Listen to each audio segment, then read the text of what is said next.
नमस्कार साथियों, मैं विक्रम शर्मा आपका स्वागत करता हूं, आप सभी लोगों का अभिवादन करता हूं कम्युनिकेशन स्किल्स के इस वीडियो कोर्स के भाग 16 में। और भाग 16 में हम बहुत सारी ऐसी बातें जानेंगे जिसके माध्यम से आपका कम्युनिकेशन, आपका जो संवाद है वो आगे बढ़ाया जा सके और आप जिससे भी बातचीत कर रहे हैं उससे आपको उचित जवाब भी मिले और आप उससे अगर कोई जानकारी हासिल करना चाहते हैं, जिसको हम आम भाषा में बोलते हैं, अगर आप सामने वाले से कुछ उगलवाना चाहते हैं तो कैसे सवाल आपको पूछने चाहिए, इसके बारे में हम बात करेंगे भाग 16 में। तो चलिए शुरुआत करते हैं 16th पार्ट की। जब मैं बात कर रहा हूं भाग 16 की तो सबसे पहले मैंने आपको बताया भाग 15 में भी कि हमें एक उचित अभिवादन के साथ संवाद की शुरुआत करनी चाहिए। और जब उचित अभिवादन की बात हो गई, आपने नमस्कार कर लिया, स्वागत करता हूं, अभिवादन करता हूं, इस तरह की जब आपने बात कर ली तो सबसे पहले आपको अपना नाम बताना चाहिए। जैसा मैं बताता हूं, नमस्कार दोस्तों, मैं विक्रम शर्मा। फिर आप बताइए कि मुझे आपसे मिलकर खुशी हुई या आपसे आज जो मुलाकात हुई है इसको लेके मैं बहुत एक्साइटेड था या मैं आज आपसे मिलने की इच्छा रखता था। इस तरह की कोई बात बताइए जो ये बताए कि आप उत्साहित हैं सामने वाले से मिलने के लिए या उससे बातचीत करने के लिए। इससे एक रिलेशन, एक रिश्ता बनता है, एक बॉन्ड मजबूत होता है। उसके बाद आप कोई अतिरिक्त बात बताना चाहते हैं, कोई एडिशनल इंफॉर्मेशन या जानकारी आप देना चाहते हैं, जैसे कि मैं विक्रम शर्मा स्वागत करता हूं आपका कम्युनिकेशन स्किल्स के इस वीडियो कोर्स में। मैं हूं एक इंटरनेशनल कम्युनिकेशन कोच और मैंने कई सारे अंतर्राष्ट्रीय प्लेटफॉर्म के ऊपर कम्युनिकेशन पर अपनी स्पीच डिलीवर की है। तो मैंने ये इस तरह की एक एडिशनल जानकारी आपको बताई। ये एडिशनल जानकारी आप अपने काम से संबंधित, आप अपनी जिस जगह से आप आते हैं, जिस भी जगह को आप बिलोंग करते हैं उस जगह से संबंधित, जिस तरह का आपका वर्क एक्सपीरियंस रहा है इससे संबंधित जो भी व्यक्ति से आप बात कर रहे हैं, कोई ना कोई एडिशनल जानकारी, बहुत ज्यादा नहीं, थोड़ी सी शुरुआत करने के लिए आप कोई एडिशनल अतिरिक्त जानकारी दे सकते हैं। फिर सबसे खास चीज, आपको सामने वाले में रुचि है ये उसको महसूस कराने के लिए और उससे कुछ और जानकारी लेने के लिए आपको उचित प्रश्न पूछना आना चाहिए।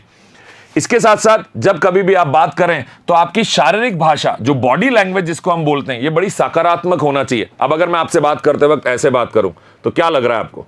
मैं अकड़ में हूं, लग रहा है मैं गुस्से में हूं, या मैं बहुत घमंडी इंसान हूं? इस तरह की कोई ना कोई प्रवृत्ति आपको दिखने लगेगी। या फिर अगर ऐसा नहीं भी महसूस हो तो लगेगा कि मैं शायद एक ओपन माइंडेड आदमी नहीं हूं, क्लोज माइंडेड हूं, मुझे मेरी ही बात सुनना और कहना अच्छा लगता है। तो कोशिश करिए आपकी बॉडी लैंग्वेज बड़ी पॉजिटिव हो, सकारात्मक हो।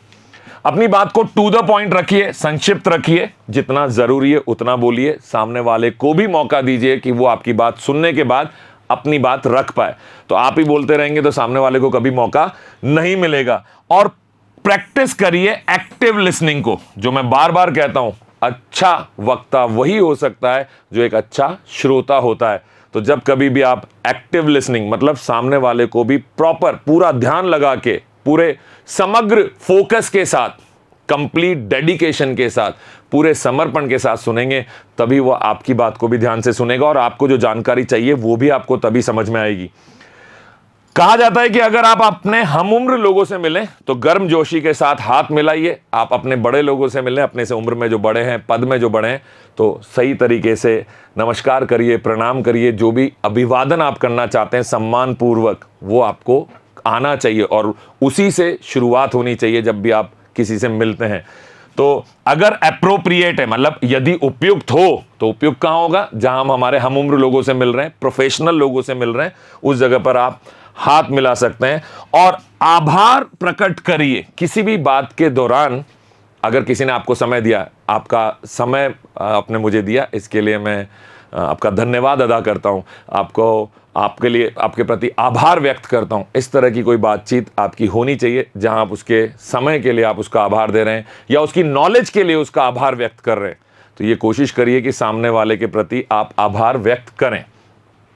सबसे खास बात, जब कभी भी आप किसी से बात करें तो विनम्रतापूर्ण तरीके से बात करिए और सच्चाई रखिए अपनी बातचीत में। बातचीत में जितनी मिलावट होगी, बातचीत उतनी ही नकली होती चली जाएगी। अगर एक असली और बढ़िया बातचीत करना चाहते हैं, अच्छा कॉन्वर्जेशन चाहते हैं, अच्छा संचार करना चाहते हैं, तो जैसे आप हैं ओरिजिनली अंदर से, सत्यता के साथ वैसे ही बातचीत करिए, विनम्रतापूर्ण तरीके से।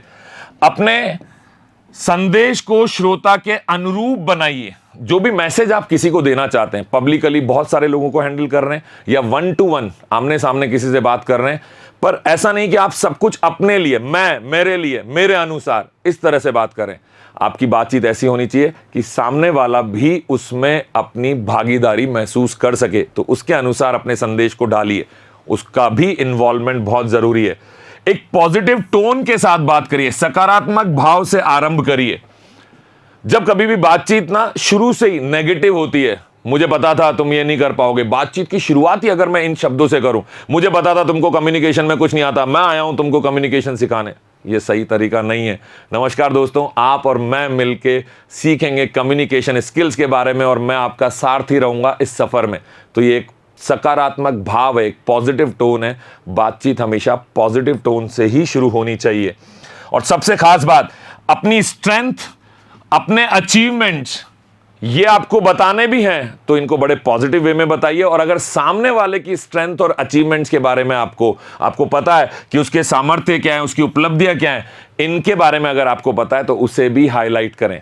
सामने वाले की अगर पता है तो बताएं कि आपको वो अवार्ड मिला था, मैं इस बात से अति उत्साहित हूं, कितना गरिमापूर्ण काम हुआ है ये, आपको उसके लिए बहुत बहुत बधाइयां। और अगर आप अपने बारे में भी कुछ बताना चाहते हैं, अपनी उपलब्धियों के बारे में कुछ बताना चाहते हैं, तो इसमें घमंड का भाव नहीं होना चाहिए, इसे विनम्रतापूर्ण तरीके से बताना है। तो जो भी जानकारी देनी है वो कैसे देनी है और कैसे प्राप्त करनी है, इसका भाव हमेशा रखिए। अब हम बात करने वाले हैं कि जब कभी भी आप कोई व्यक्तिगत विवरण साझा करने वाले हैं, कोई पर्सनल डिटेल देने वाले हैं, तो वो उसी बात से संबंधित होनी चाहिए जिस बात के लिए आप दोनों का मिलना हुआ है। मतलब जो बातचीत चल रही है, बातचीत के संदर्भ में ही कोई डिटेल शेयर करिए। अननेसेसरी, जिसकी आवश्यकता ही ना हो, ऐसी पर्सनल डिटेल्स का शेयर करना आपकी बातचीत के लिए घातक हो सकता है और हो सकता है कि आपकी निजता भी। और आप दूसरे से भी ऐसा सवाल मत पूछिए, उसकी कोई ऐसी डिटेल लेने की कोशिश मत करिए जिसकी आवश्यकता आपको नहीं है। समझ रहे हैं? जरूरी नहीं है कि आप सामने वाले से मिलें और पूछें कि बताइए आपकी तनख्वाह कितनी है, आप कितना कमा लेते हैं 1 महीने में। ये बताने में वो झिझकेगा और आपको इसकी जानकारी हो, ऐसा आवश्यक नहीं है। तो जो चीज आवश्यक नहीं है, ऐसी जानकारी को साझा करने से बचिए। स्पष्ट उदाहरणों का उपयोग करें। जो भी एग्जाम्पल्स आप लेते हैं, जिस भी तो बात को समझाने के लिए आपने कोई एग्जाम्पल लिया, एक उदाहरण लिया, वो उदाहरण संदर्भ से जुड़ा होना चाहिए, रिलेवेंट होना चाहिए, मतलब उसी चीज से जुड़ा होना चाहिए। इधर उधर के ऐसे एग्जाम्पल, ऐसे उदाहरण जो बात की स्पष्टता में कोई मदद न करें, उनको लेने से बचिए। उत्साह व्यक्त करिए। उत्साहित होने का मतलब यह नहीं कि आप अति उत्साही हो जाएं, मतलब आपकी बातचीत के दौरान दिखना चाहिए कि आप बातचीत में उत्साहित हैं, आपको अच्छा लग रहा है बात करके। जब सामने वाले को यह महसूस होगा कि बातचीत के दौरान आपको अच्छा लग रहा है, तो वो भी आपसे ठीक तरीके से, ज्यादा बेहतर तरीके से बात करना पसंद करेगा। लंबाई का ध्यान रखने का मतलब यह नहीं है कि आप किसी की लंबाई का ध्यान रखना है। यहां है माइंडफुल ऑफ द लेंथ, मतलब आप जितनी बात अच्छे से समझ में आए, जितनी बात आप समझा सकें, उतनी ही बात करिए। लंबी चौड़ी गाना या लंबा चौड़ा गाथा, एक कथा मत सुनाने बैठ जाइए हमेशा। तो जितनी बात सामने वाला समझ सके, जितनी जरूरत हो, उतनी ही बात करिए। लेंथ का ध्यान रखिए।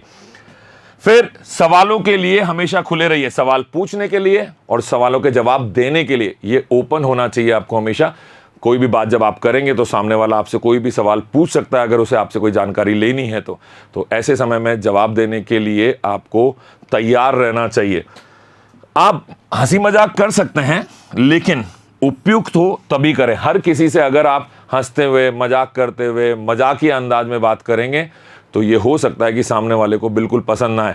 तो किससे आप मजाक कर सकते हैं और किस हद तक मजाक किया जा सकता है, ह्यूमर जो है वो किस हद तक इस्तेमाल किया जा सकता है, ये भी आपको पता होना बहुत ज़रूरी है। देखिए, जब कभी भी आप अपने बारे में बात कर रहे हैं, सामने वाले को कुछ बताना चाह रहे हैं, तो कोशिश करिए कि आप हमेशा इंप्रूवमेंट के बारे में बात करें, ग्रोथ के बारे में बात करें, सीखने के बारे में बात करें, लर्निंग के बारे में बात करें।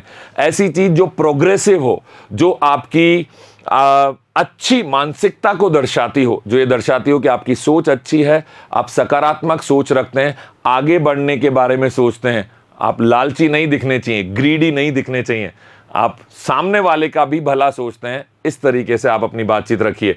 जब कभी भी अपने अनुभव साझा करें या जो कुछ भी आपने सीखा वो इस तरह से साझा करें कि ये कहीं भी ना महसूस हो कि आप किसी को छोटा दिखाना चाहते हैं और अपने आप को श्रेष्ठ दिखाना चाहते हैं। एक परिवर्तन के लिए तत्परता और अनुकूलता का दर्शाना, आपको इस चीज का ऊपर फोकस करना पड़ेगा। मतलब क्या है, जब भी आप कोई बात कर रहे हैं, उससे कोई परिवर्तन लाना चाहते हैं, उससे कोई बदलाव लाना चाहते हैं, तो उस बदलाव से क्या अच्छा होने वाला है, वो सामने वाले के लिए, आपके लिए या समाज के लिए या उस संस्था के लिए क्यों अच्छा है, ये भी आपको पता होना चाहिए बातचीत के दौरान। और जब आप ये बात अपनी रखेंगे तो लोग आपसे आगे बात करना पसंद करेंगे। अधिक प्रचार से बचिए। जैसा मैंने कहा ना, मैं, ये बकरी का काम है। आप मैं मत करिए, मतलब खुद का महिमा मंडन मत करिए, या किसी प्रोडक्ट के बारे में या संस्था के बारे में इतना मत बोलिए कि लगे कि आप प्रचार कर रहे हैं। अगर आप कोई अच्छी बात भी बताना चाहते हैं, अपनी भी कोई उपलब्धि बताना चाहते हैं, सीमित शब्दों में बताइए, और कहीं भी ये नहीं लगना चाहिए कि आप इसमें कहीं घमंड के भाव से घिरे हुए हैं। समझ गए शायद आप मेरी बात। अब मैं आपसे बात करूंगा, जब कभी भी आप बात कर रहे हैं तो मूल्यों से जुड़े रहिए। वैल्यूज, आप सामने वाले को क्या आपसे जानकारी मिलेगी, उस आपसे बात करने के बाद उसके ज्ञान में, उसके अनुभव में क्या वृद्धि होगी, उसकी ग्रोथ किस प्रकार से होगी, ये इस बात पे निर्भर करता है कि आप अपने मूल्यों से जुड़ी बातें कर रहे हैं कि नहीं। अगर आप बेवजह की, बेकार की बातें करेंगे तो सामने वाला आपसे कुछ भी नई जानकारी हासिल कर पाएगा, कुछ नहीं सीख पाएगा, और ऐसी स्थिति में अगली बार वो आपसे बात करने से बचेगा। जैसा मैंने हमेशा बताया, बातचीत के दौरान एक अच्छा सुनने वाला बनिए, एक अच्छे लिसनर बनिए, तभी तो आपको 2 कान दिए गए। किसी भी बात की हिचकिचाहट से बचें। इसका मतलब ये नहीं कि आप एकदम खुले हो जाएंगे और कुछ भी बात कर लेंगे। हिचकिचाहट का मतलब है आप जिस बात की जानकारी लेना चाहते हैं वो आपके सवाल पूर्ण होने चाहिए। आपकी बात जब आप रख रहे हैं, कोई जवाब दे रहे हैं, तो आपका जवाब भी पूर्ण होना चाहिए। हिचकते हुए, आधा अधूरा, घबराहट में अगर कोई सवाल का जवाब देंगे या सवाल पूछेंगे तो जानकारी का आदान प्रदान भी आधा अधूरा ही होगा। फिर ऐसी बातचीत का कोई फायदा नहीं है, ना आपको ना कि सामने वाले को। अब हम आते हैं सबसे महत्वपूर्ण हिस्से पे, आस्किंग क्वेश्चन। सवाल जब हम पूछते हैं तो क्यों पूछते हैं सवाल? ताकि हम जानकारी प्राप्त कर सकें, ताकि हम ये जान सकें कि सामने वाले को कितनी नॉलेज है, या वो जो भी हमें बताना चाहता है उससे सही तरीके से हम बातचीत करने के लिए, उस बातचीत को आगे बढ़ाने के लिए सवाल जवाब करते हैं। और जब कोई आपसे सवाल पूछे तो उस सवाल के बदले में जब आप जवाब दें तो सवाल को समझना भी आवश्यक है। तो आइए समझते हैं सवालों के बारे में। सबसे पहले, आपके जो भी प्रश्न हो उसका उद्देश्य स्पष्ट होना चाहिए कि आप क्यों पूछ रहे हैं, सवाल क्यों पूछा गया। अगर आप बेवजह का सवाल पूछ रहे हैं जिसका आपसे कोई लेना देना ही नहीं है, तो सामने वाला आपसे बात करने से कतराएगा, वो आपसे दूर भागेगा। तो अपने उद्देश्य को परिभाषित करें, निर्धारित करें कि आप जानकारी प्राप्त करना चाहते हैं। किसी भी विषय में, किसी भी सब्जेक्ट में, किसी भी टॉपिक पे आप कोई रिसर्च कर रहे हैं, तो सामने जो आपसे जिससे बातचीत चल रही है, अगर उसके पास वो नॉलेज है, तो आपकी बातचीत, आपका सवाल उस नॉलेज से रिलेटेड ही होना चाहिए, उस बातचीत के आसपास ही होना चाहिए। चर्चा को प्रोत्साहित करना चाहते हैं या दूसरे व्यक्ति के साथ तालमेल बनाना चाहते हैं, इसलिए हम सवाल पूछ रहे हैं। तो ये उद्देश्य आपको क्रिस्टल क्लियर होना चाहिए, साफ होना चाहिए बिल्कुल, कि मैं इसलिए सवाल पूछ रहा हूं क्योंकि मुझे इससे तालमेल बिठाना है, मुझे चर्चा को आगे बढ़ाना है, मुझे इससे कुछ जानकारी चाहिए। तो आइए अब समझते हैं कि सवाल किस तरह के होने चाहिए। सबसे पहले मैं बोलूंगा, जब भी सवाल हो तो वो ओपन एंडेड होना चाहिए। क्या होता है ओपन एंडेड और क्लोज एंडेड? अगर कोई सवाल पूछा जाए और उसका जवाब हाँ या ना में ही खत्म हो जाए, जैसे कि मेरे बच्चा स्कूल से आया और मैंने उससे पूछा आज होमवर्क मिला क्या, उसने कहा नहीं, हाँ। अब नहीं या हाँ में उसका जवाब खत्म हो गया। इसकी जगह बेहतर होगा कि मैं उससे सवाल पूछूं, आज क्या क्या मिला होमवर्क में, किस किस सब्जेक्ट का होमवर्क मिला। अब वो मुझे सब्जेक्ट या विषय बताना चालू करेगा, साइंस में मिला, मैथ्स में मिला, हिंदी में मिला, इंग्लिश में मिला। तो इस तरह से हमारी बातचीत आगे बढ़ रही है और उचित जानकारी मेरे पास पहुंच रही है। तो अगर आपका ओपन एंडेड सवाल नहीं होगा तो जानकारी भी आपको स्पष्ट रूप से नहीं मिलेगी। हां या ना वाले जवाब जहां हो, ऐसे सवालों को पूछने से हमें बचना चाहिए। तो देखिएगा, ओपन एंडेड प्रश्न दूसरे व्यक्ति को विस्तृत उत्तर देने, डिटेल में आंसर देने का और गहन बातचीत का, प्रॉपर आपकी बातचीत आगे तक बढ़े, ऐसा अवसर प्रदान करती है, प्रोत्साहित करती है। कोशिश करिए ऐसे प्रश्नों से बचें जिनका सरल उत्तर हां या नहीं हो। हां हुआ, नहीं हुआ, तो इस तरह के अगर जवाब होंगे तो फिर आपको फिर से एक सवाल पूछना पड़ेगा, बार बार एक ही चीज पे सवाल पूछते चले जाएंगे। तो कोशिश करिए आप सवाल का चयन सोच समझ कर करें। फिर जब कभी भी आप सवाल पूछ रहे हैं तो वास्तविक बने। वास्तविक बने मतलब ऐसे प्रश्न पूछें जो दूसरे व्यक्ति के विचारों, भावनाओं और अनुभवों में वास्तविक जिज्ञासा और रुचि प्रदर्शित करता हो। आप ऐसे सवाल मत पूछिए जिसका सामने वाले से कोई लेना देना ही नहीं है। हम ये अगर ऐसा सवाल कोई पूछते हैं जिससे सामने वाले को ये महसूस होता है कि इसको शायद मेरे बारे में जानकारी नहीं है या ये मेरे बारे में इंटरेस्टेड नहीं है, मुझ में रुचि नहीं रखता है, तो फिर वो आपको सही जवाब भी नहीं दे पाएगा, वो भी गोलमोल जवाब देगा। तो कोशिश करिए वास्तविक सवाल पूछा जाए, सामने वाले से जुड़ा हुआ सवाल ही होना चाहिए, गोलमोल सवाल से बचिए। प्रामाणिकता और विश्वास को बढ़ाने के लिए आपको जितना संभव हो, यथासंभव उतना सरल तरीके से सवाल पूछना चाहिए, उतना ओरिजिनल सवाल पूछना चाहिए, सही जिसको कहते हैं ना, सटीक सवाल पूछना जिसको कहते हैं। खास तौर से ये याद रखिएगा, सवाल आप पूछ रहे हैं, सामने वाला जवाब दे रहा है और आप जवाब सुन ही नहीं रहे हैं, ध्यान नहीं दे रहे हैं, एक्टिवली नहीं सुन रहे हैं, तो जब आप सवाल दूसरा पूछेंगे, तीसरा पूछेंगे, तो शायद वो जवाब देने से कतराएगा, क्योंकि उसे एहसास हो गया है कि वो, आप सवाल तो पूछते हैं पर जब वो जवाब देता है तो आप उसके जवाबों पर विशेष ध्यान नहीं देते हैं। तो कोशिश करिए आप हमेशा सक्रिय रूप से सुने, दूसरे व्यक्ति की प्रतिक्रियाओं पर पूरा ध्यान दें और उनकी बातों में वास्तविक रुचि दिखाएं। उसे महसूस होना चाहिए। आप कहें हाँ मैं तो, मेरा इंटरेस्ट है, पर उसे महसूस ही नहीं हो रहा, तो ऐसे सवालों का और ऐसी बातचीत का कोई फायदा नहीं है। आंख से संपर्क बनाए रखते हुए, मैंने पहले भी आपको बताया था, आई कांटेक्ट बहुत जरूरी है। जब आप आई कांटेक्ट न रखते हुए बात करते हैं तो यह दर्शाता है कि या तो आप झूठे हैं, या आप कुछ छुपाना चाहते हैं, या फिर आप में आत्मविश्वास की कमी है। जब कभी भी सामने वाले से बात चल रही है तो स्वीकृति में थोड़ा जी, ओके, इस तरह से स्वीकृति में सिर हिलाते हुए बातचीत को आगे बढ़ाइए, अपनी सहभागिता दर्शाइए। अदरवाइज वो आपको थोड़ी देर बाद वो भी अपना इंटरेस्ट लूज कर देगा। वो आप उसमें रुचि नहीं दिखा रहे हैं, उसकी बातचीत में रुचि नहीं दिखा रहे हैं, वो भी आप में अब रुचि दिखाना बंद कर देगा। तो ये संकेत देते रहिए कि आप बात सुन रहे हैं सक्रिय तौर पर। फॉलोअप क्वेश्चंस पूछिए। फॉलोअप क्वेश्चंस का मतलब क्या है? अनुवर्ती प्रश्न पूछें। जो सवाल आपने पूछा था उसका जवाब आया, फिर उसी सवाल से संबंधित अगला सवाल जो अगली जानकारी के लिए हो, ऐसे सवाल पूछते रहिए।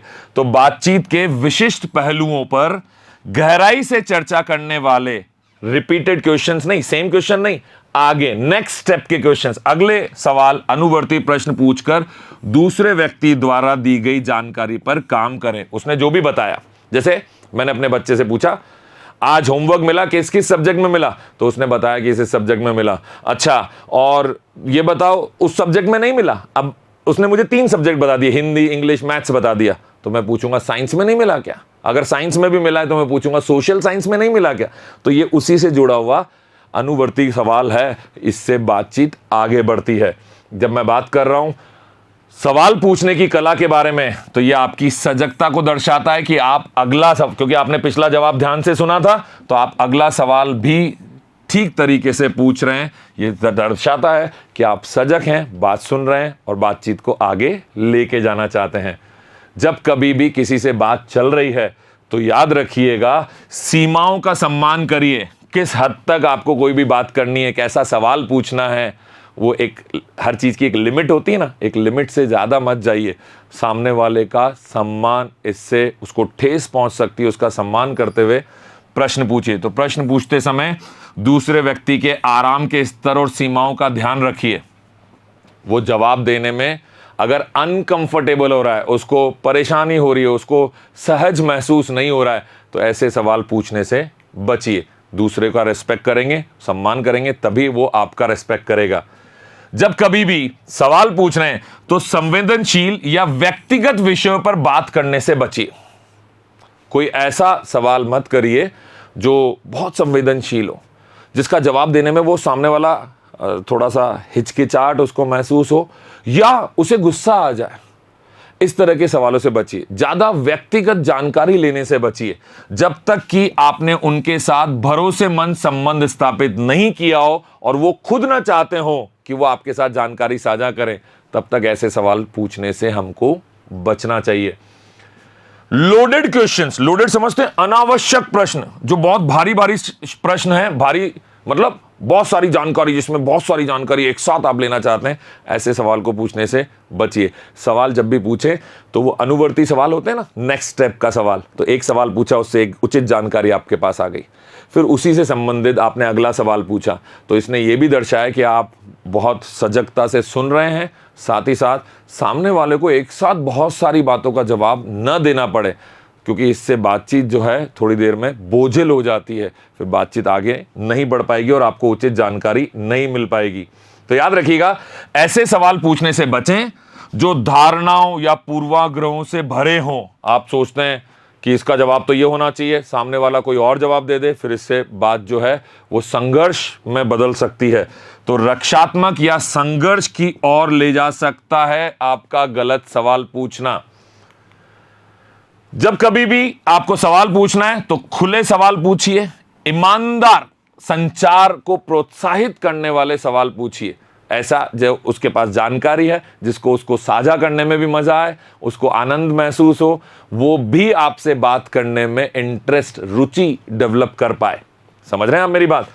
अपने सवालों को तटस्थ और गैर न्यायिक तरीके से तैयार करें। मतलब आप पहले से निर्णय न ले लें कि मैं जो सवाल पूछ रहा हूं उसका जवाब तो ऐसे ही आना चाहिए जैसे मैं चाहता हूं।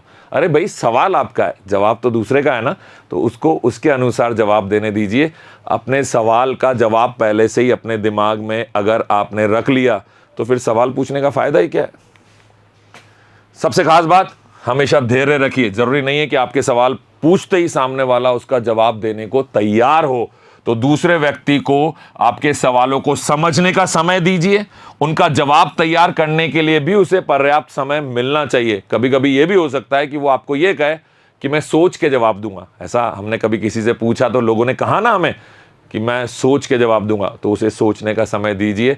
ऐसा आवश्यक नहीं है कि जब भी आप सवाल पूछें उसी क्षण आपको जवाब मिले। सवाल पूछना आपका काम है, जवाब देना सामने वाले का काम है। बीच में रोकने की कोशिश मत करिए जब कोई जवाब दे रहा है, क्योंकि आपको बहुत जल्दी जल्दी जवाब चाहिए, आपको अगला सवाल भी बहुत जल्दी पूछना है। ऐसी गलती से बचिए।